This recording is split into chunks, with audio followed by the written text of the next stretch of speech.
Bruchim haboim. Welcome everyone. We're about to begin Be'ezras Hashem together on Daf Nun Daled Amud Beis at the new Mishnah. Until now we've been discussing various ways an animal can go out on Shabbos. We said there's an Isser Shfisas Behemto, whereby a person can now allow his animal to go out with a load on Shabbos and thereby doing malacha. Rather, unless it's going to be to control the animal for the health of the animal, or it's going to be an ornament, a tachshi for the animal, only then will be permissible. So now our Mishnah continues to list things that are prohibited for an animal to go out on Shabbos as follows. Ein chamor yoytze b'mardas. A chamor, a donkey, cannot go out with its mardas. That we said is the blanket that goes underneath the saddle to keep it warm. Bizman she'ena kishur aloi, at a time that is not tied to it. Not only would it be also to go out, certainly on Shabbos, if it was not tied, because then we say it would fall off and the owner would pick it up and carry Daled Amos in the Rishus HaRabim.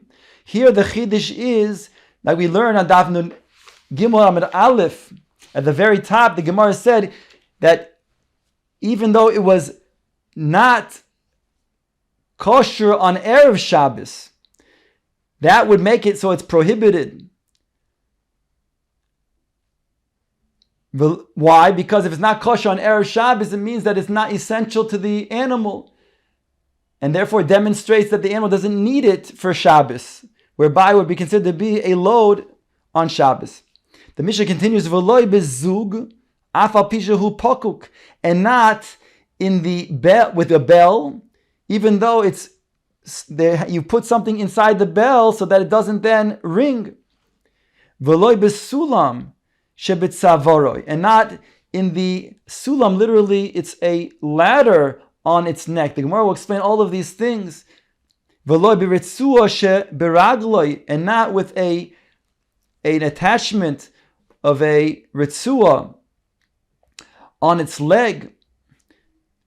Ve'ein hatarnegolim yoitzim bechutin v'lo beritzua sheberagleim. Also, when it comes to chickens, they cannot go out with strings and straps. Also, ritzua is on its legs. Ve'ein hazechorim yoitzim ba'agola shetachas ha'aliyah shelahen. Also, the males cannot go out with an agola, literally a carriage. The Gemara will explain what this agola is underneath the tail of this sheep. And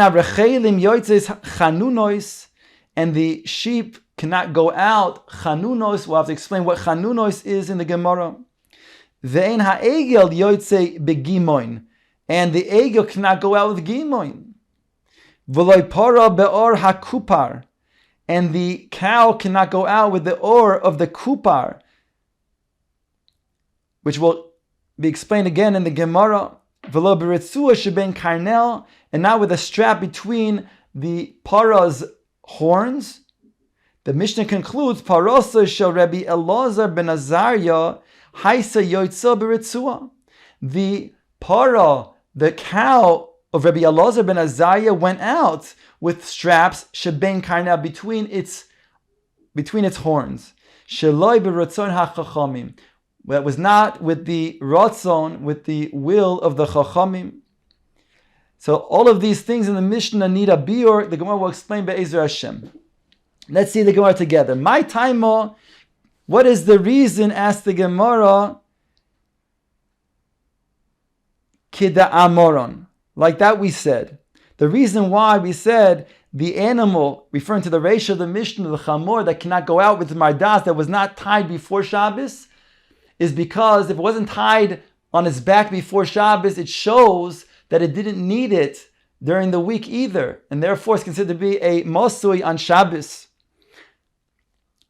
V'loi bezug afal pishahu pokuk, the Mishnah says, and you cannot allow the animal to go out with its bell, even though one stops it up from allowing it to ring.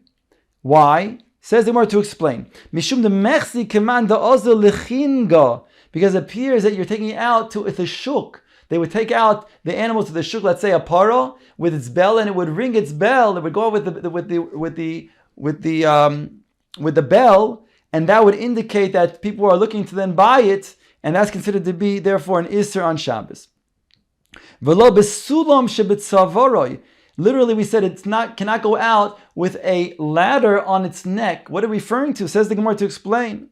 Omer Rav Huna bei loyoy. It's referring to something that goes on the cheek, some sort of brace. Lamai avdile. Why would they use it? Why would they put this on the animal's cheek?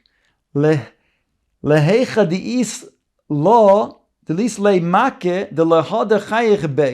prevent the animal from turning and licking up its wound. Therefore, be a brace holding its neck in place. The Mishnah said, and the animal cannot go out with a strap around its leg. Again, we have to explain what is this strap referring to around the leg. Answers the Gemara to explain, it was made for the gizra. The animal would likely knock the two legs together and therefore bruising each other up. Therefore, they would normally put some sort of strap. Here they said that would be prohibited from doing that on Shabbos. Apparently, this wouldn't be considered to be enough of a health issue in order to then prevent the animal from getting truly damage. Rather, it's just to keep the animal from getting some scrapes, and therefore it would be considered prohibited to go out with on Shabbos. They would put strings around the legs of the chicken. Why can a chicken not go out with that? And what are we referring to? Says the Gemara to explain the avde lahu simona kihechdo lelichlefu. They would put these strings on the legs of the chicken only to identify which chicken belongs to who's the owner, and therefore it was prohibited to go out with. The Mishnah goes on to say, Velo b'ritzua, you could also not put ritzua on the legs of the tarnegolim. What was that for? They put these ritzuas, these straps around the legs of the chicken, so that it cannot pounce on the stones, causing the stones to fly and break various vessels. And that would also thereby be prohibited from them going out with these ritzuas surrounding their legs. The Mishnah now quotes, Vein ha-zecharim yoitzin ba'agola. The zecharim, they are not allowed to go out with the agola. What is the agola referred to? This carriage? Explains the Gemara. Ki heichi de lo lichmatin al yosei. In order that the aliyah should not be bruised. Here the aliyah was unique when it comes to the tail of the sheep.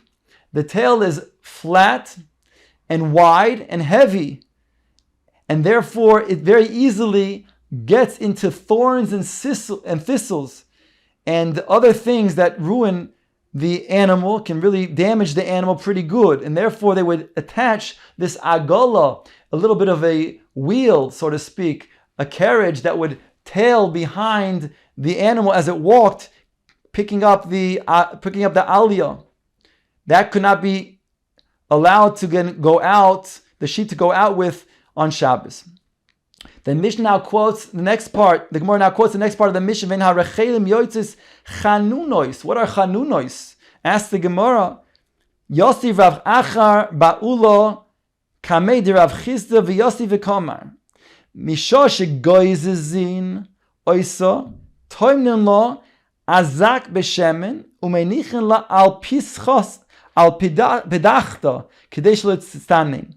The Gemara explains over here this chanunois is they would, from the time that they would shear the animal, the lamb, they would then dip soft cotton in oil and they would place it on its forehead so that the animal should not become chilled. Omar le Rav Chisda im kein asisa mar ukva. If that's the case, then you're going to do as if you would do for mar ukva, a very chosh of a person. And therefore, how can you give the rochel, this sheep, such chashivos like you would give mar ukva, who is a wealthy individual, an aristocrat, who is also an abbez and tremendous talmid chacham? That's how you're going to treat an animal, a sheep. Doesn't make sense. Elo Yosef Rab Papa Bar Shmuel Kamei Rav Chizda. So they said in front of Chizda v'Yosef and they said the following: Bishah shechoras leiled, when the animal crouches down to give birth, toimnin lo shnei azokin shel shemen u'manichin lo echad al padachta ve'echad al harach rechem kedei shetischamin. Rather, it means when the female lamb crouches down to give birth, so they dip cotton into oil. They put one piece on the floor and the other piece by the rechem so that it would heat the animal up. The Gemara objects the similar way. Amalei Rav Nachman imken asisa Yalta. If so, then you're doing like Yalta. Rav Nachman's wife was Yalta, like the Gemara says in the end of towards the end of Maseches Brachos. And therefore, that would be improper behavior that we're talking about for the animal. That doesn't make sense. Rav Huna, what does it mean in the Mishnah? It says it cannot go out with these things called chanunos. Says the Gemara, Eitz echad yesh bekarchei hayam v'chanun shmoi. There is a type of tree that is in the karchei hayam, and it's called chanun. Umevin kiseim umenichin lo bechoitmo. They would take a piece of this wood, a splinter of it, and they place it in the nostrils of the animal. Kadesh tisatesh v'yiplu dalnei rosha. So that in order to then, it will sneeze and then cause all of the insects to fly out. If that's the case that we're talking about, that the rechelim cannot go out, chanunois, it's referring to this piece of wood that we put into the nostrils of the Rachel, then ihochi zecharim nami. Then if so, we should also then say this is referring to also the males. What's unique about the females? Answers the Gemara, kivan the menagchi zecharim behadodi memele nafon. Since the males, they ram each other, therefore it falls out, these various insects fall out as a result of hitting each other and goring each other. Shemenura Nizira Omar Kisma de Ritma. He says it's a piece of wood of Ritma, the type of Ritma tree. Bishlama de Rav Huna, says the Gemara, Hainu diktani chaninus. It's good according to Rav Huna, who explained just before that we're talking about a piece of wood from Karchei Hayam called chanun, which is put into the nostrils of the animal to cause it to then sneeze and get rid of all the insects. Then we understand why it's called chanunois, from the lashon of chanun. There it makes very good sense. We have a certain rachamim for the animal. Ela de Rabbanon, my chanunois. But according to the Rabbanon, who said before that it's this extra type of care we give to the animal, so what is the word chanunos? What is it coming to then imply? Why is it called chanunois? Answers Gemara, because it comes also from the lashon chanun, that they had rachmanis on the animal. The Gemara now quotes the Mishnah, says ve'ena egel yoytze begimoin. An egel, a calf, does not go out with gimoin. We say, what is gimoin? Explains the Gemara, my egel begimoin amar huna bar nira. It's a small yoke. Says Rashi, what does this small yoke refer to? This bar nira. Take a look at Rashi in Dibra Hamaschil bar nira. It's a little bit lower from where we are holding. Says Rashi, ol koton. It's a small yoke. Shemenichen leegel b'tzavoro. They would put by the neck of the egel, the calf when it's just young, before it becomes a cow. Why? That it should then learn to then lower its head when it gets raised, when it becomes older. And therefore it trains the egel to then lower its head. This is the bar nira that we're referring to when it says in the Mishnah, it shall not go out begimoin. Rabbi Elazar, my mashma dahai gimoin. What is the mashmos of this word gimoin? Lisha de mechaf. It's a lashon of bending down. Dirshu, like it says in the pasuk, halachoif ka'agmoin roishoy. Did you bend down like the fishing hook? Did you bend down your head like a fishing hook? The Navi says. The Gemara now quotes the Mishnah, V'loi para ba'or ha-kupar. The para cannot go out with the or of a kupar. Says the Gemara to explain, the abdillah ki hechdel lemitzua ya'ali. Here we're referring to where there will be different types of rodents that would, in this case actually not just rodents, but aluka, a leash that would suck the blood of the para because of the udders, and therefore they would put a type of oar of a kupar which had spikes. It sounds to me like a little bit of a porcupine on the top of the udders that would then prevent these leeches from latching on and sucking from the para. The Mishnah says, and you cannot also allow the para to go out with a ritzua between its horns. Ilarav ben lenoi ben leshamer. We learned before also, either according to Rav, whether it's in order to then give a noi to beautify the para, which was not a typical way of beautifying a para, so therefore it wasn't considered to be a tachshit that is mutter to go out with, or whether it's l'shamer in order to then control the para, because the para doesn't need controlling. It walks without pulling it, and therefore that would be considered to be an isser to go out with. That's according to Rav. L'shmuel, l'noi aser, l'shamer mutter. Shmuel says, I agree with you in regards to noi, it's not considered to be a typical tachshit, and therefore it's aser, but l'shamer is mutter. But in order to then control it, it is mutter. The Gemara gave different circumstances and explained over there how Shmuel says that indeed this is considered to be a permissible usage when you take it out with a ritzua. The Gemara now says the following quotation from our Mishnah, Parosah Rabbi Elazar ben Azariah. The Mishnah had said at the end that the para of Elazar ben Azariah went out, not lefi the ratzon of the Chachamim. Says the Gemara, V'chade para havyalei. Did he only have one para? After all, he's a very wealthy Jew. He's a very wealthy individual. V'ho amarav, v'amrei lo amarav Yehuda amrav, treisar alfi iglei, have a meiser Rabbi Elazar ben Azariah, me'edrei, kol shosa v'shosa. Every year, Rabbi Elazar ben Azariah, he would meiser 12,000 calves. So how can you tell me that his cow went out? A singular cow went out. Tana loy sheloi haisa. It wasn't referring to his personal cow. Ela shel shchenasa haisa. It was his neighbor's cow.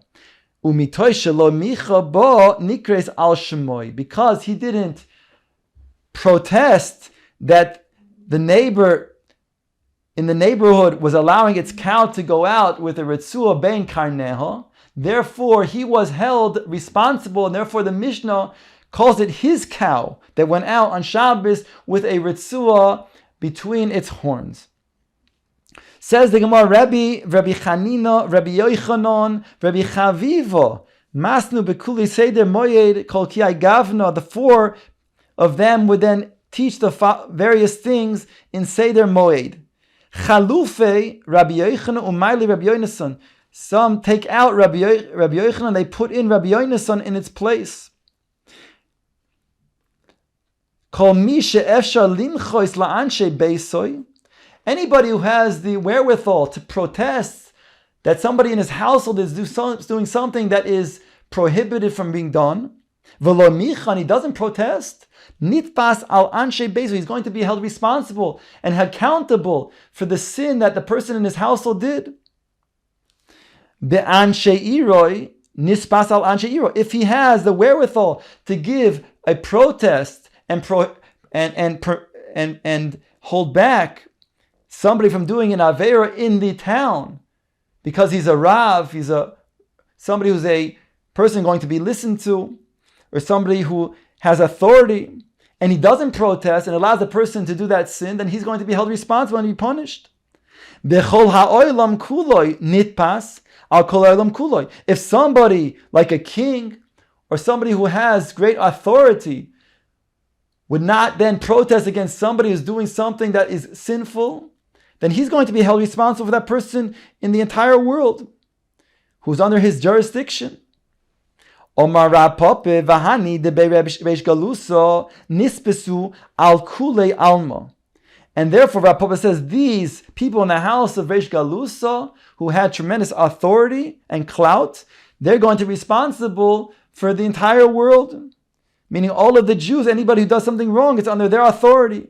Rabbi Chanina, my dichsiv.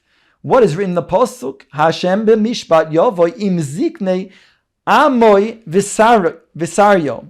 It says in the pasuk over here, Hashem b'mishpat yavo im ziknei amoy visarov. Together with ziknei, with the zikanim, it says of his nation and his sorim. Ask the Gemara to explain im sorim chetoi. If the sorim, if they sinned, zikanim machetoi. The Sanhedrin, the elderly, the sages, what did they do wrong? Elaema al zikanim shalamichu bisorim. Rather, it must be saying that we're talking about the zikanim, the Sanhedrin, who did not protest against those sorim that did sin.